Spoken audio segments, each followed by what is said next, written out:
Welcome back to Naval News. Today we have an update on the Littoral combat ship program. This comes at us from the WarZone, written by Mr. Joseph Therafik. This was also reported in the Politico, so credit to them as well. The story states, Littoral disaster. Navy wants to retire 10 Littoral combat ships, according to report, the oldest of which is only 7 years old. Now, let's give you some background on the Littoral combat ship for those of you that are not familiar with it.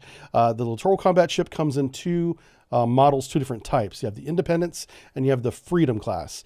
They both suffer from similar undermanning and automation problems, but something unique to the Freedom class is that it has a severe engineering design flaw in its engine room, where its combining gear wasn't designed properly. So whenever they take their diesel engine and combine it with a gas turbine boost to get that 40-knot high-speed ability, that is a huge selling point in this ship. One of the big things that they promoted and saying we're going to get a relatively inexpensive ship with a 40-man crew component that can do 40 knots, plus.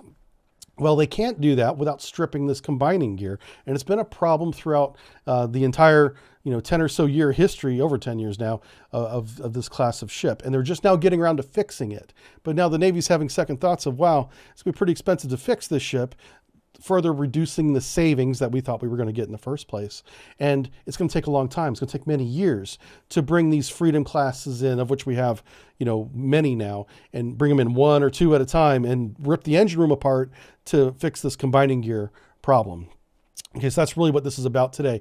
The Littoral combat ship is a modular ship. So this is another big selling point, is we can build, these two different types of hulls, but they can all do one of these. Anti-surface warfare, they can have some, additional anti-surface capability. So like the base model would have a 57 millimeter gun and, some defensive capability like a Sea Whiz, and then they would all have that. So if they had an ASU model, an anti-surface warship model, they would put some anti-surface missiles on it and an additional gun.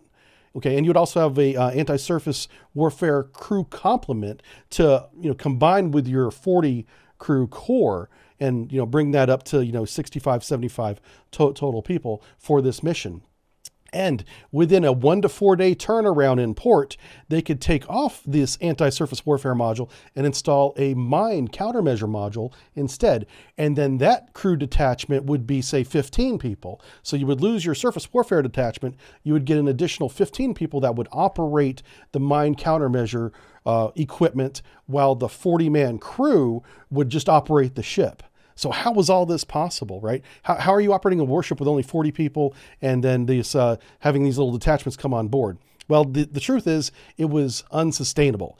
They immediately, like on the very first ship, raised the core component from 40 people to 50. That was one of the first changes. And there's only 75 bunks on these ships at standard. Unless they've modified that, there's only 75 bunks. So whenever you have 50 people in your core component and you have a 25-man, mine countermeasure detachment, you've used up all of your bunks. And one of the missions of this ship is logistical support for movement of personnel and supplies on a ship that has 75 bunks, 50 of which are being used by the crew. So, unless they do something special with the hangar bay, maybe put a bunch of bunks in there, they're not going to be moving around a whole lot of people. So there's a lot of flaws in this. Whenever you take these design ideas and you try to implement them, there's real disconnects there. And it's usually up to the enlisted people to take the ideas and make it work. We're the guys on the deck plate. Okay, we got to make this work somehow. And it was just too much. What was happening was, crews were being worked 70 hours a week on average. This was a survey done back in 2007, some 15 years ago by the Navy, and they found that this exceeded crew endurances by 594 hours a week, causing an average of 42% of the crew to just be exhausted all the time. You had zombies standing watch just because they had been working for the past 12, 16 hours, no rest, and then standing a 6-hour watch after that, and that's really where you have a lot of mistakes come on board, because people aren't paying attention, they're falling asleep, they're not doing their job very well, and it's just a miserable, low morale environment all the way around on these LCSs. Let's go back to the story. Joseph Therovic says the USS Navy will reportedly seek to decommission between 8 to 10 Freedom-class littoral combat ships, or LCSs, as part of a budget proposal for the 2023 fiscal year. This would, despite the oldest example of active duty only being 7 years old. So very young ships. The Navy, I believe, has finally realized how much of a disaster this is and trying to quietly get rid of these ships. By not funding them anymore, and then they would just decommission them, take them off the list of ships. Last year, the service admitted that it would take years to implement the critical fix to the propulsion systems on all the Freedom-class vessels. That's that combining gear I was telling you about. Even if we did pay for the fix, we wouldn't have the fix installed for many years to come. So we're not gaining capable, fast ships like these ships here.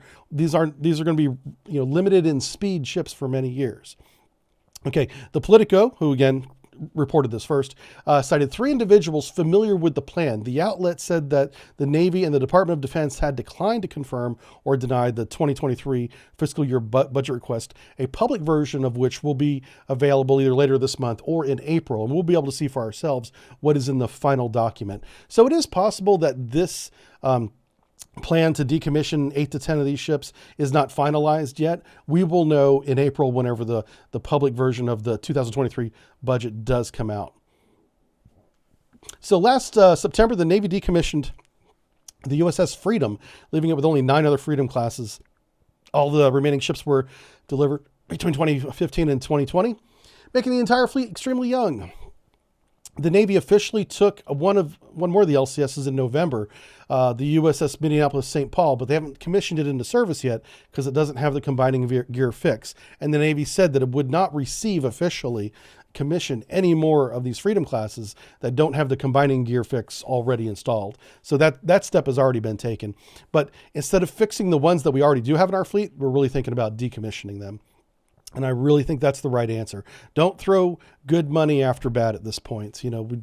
It's time to get rid of these ships. The crews don't want them. They're overextended in every capacity, and the automation and that made it sound like it was a deal turns out to not be a bargain at all, because the LCSs, their annual operating budget is about $60 to $68 million a year. And that varies a lot, but it's in that realm. And for an Arleigh Burke, it's about $80 million a year. So for like 10 to 15 more million dollars a year, you could get a much more capable ship that we're building, 1 or 2 a year now. We could build more of those, and for relatively less, a slight more expense per year, get much more capability out of it. It just makes more sense. Bang for buck, Arleigh Burke, much better than the LCS.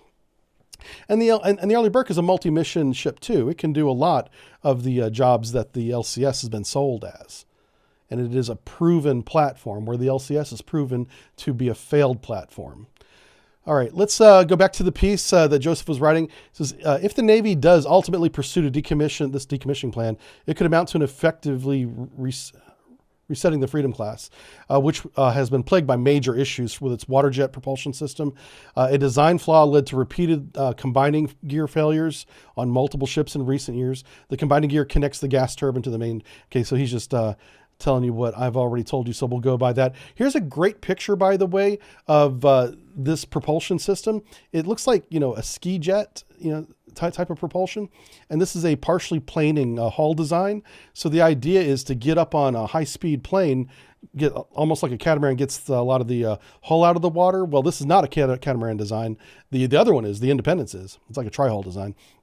But this one is a partial planing design. So the boat will slightly come up out of the water the faster it goes, causing less hydrodynamic drag, allowing it to go much faster.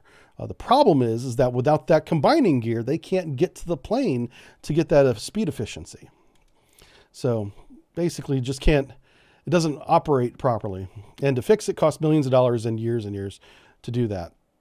Back to the piece, he says, beyond that, these ships have proven to be exponentially more expensive and complicated to operate. To maintain that originally advertised price, each one cost the Navy as much annually as the Arleigh Burke. It's not a one-to-one comparison with an Arleigh Burke, but it's pretty close. Like I said, there's about a $10 to $15 million annual difference between the two, and the Arleigh Burke is so much more capable than this ship is. It just makes sense. For a few more $1 million, you could have a much better ship, Anyway, to wrap it up, he says the Navy is already working to acquire entirely new, much more capable class of small called the Constellation class frigates. And that's really where we need to focus, I think, our future is stop building these littoral combat ships that we have scheduled to build for years and years out ahead of us.